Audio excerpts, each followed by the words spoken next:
Bonjour à tous, bonjour à toutes, bienvenue. Merci de nous avoir rejoints sur ce plateau pour parler du pouvoir des contenus au cœur des stratégies d'engagement et des expériences clients. Comment déployer des expériences quand on a l'ambition effectivement d'accélérer le e-commerce, c'est à peu près 30% aujourd'hui Alors, au niveau groupe, au on niveau n'est groupe. pas loin de ça, effectivement. Maintenant, au niveau France, on est un petit peu moins. On est plutôt entre 15 et 20.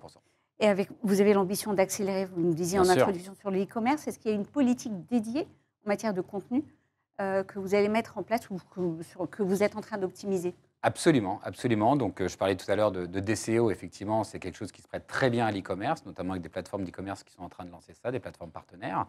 Mais sur la partie e-commerce, il y a véritablement plusieurs angles d'attaque. D'abord, je parlais tout à l'heure de la partie performance, donc le moment de conversion d'achat du consommateur, où là, on va avoir des modes de communication qui vont être encore plus précis ou très segmentés sur des produits spécifiques.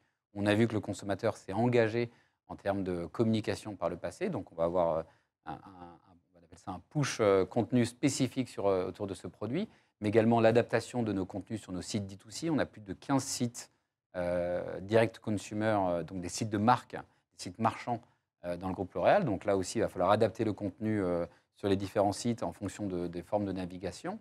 Et puis enfin, dans l'e-commerce, on en parlait tout à l'heure, il y a également toute la partie CRM et donc l'adaptation, enfin le côté adapter nos différents emails euh, pour faire en sorte que selon les différents signaux que nous auront envoyés ce consommateur, on puisse pousser ou de la promo ou plutôt des produits spécifiques, des nouveaux lancements, des programmes de fidélité aussi pour attirer de nouveaux consommateurs. Donc voilà, à la fois en termes de CRM, en termes de performance et search, ou sur le côté éditorial de nos sites marchands, on va adapter ce contenu. Ouais.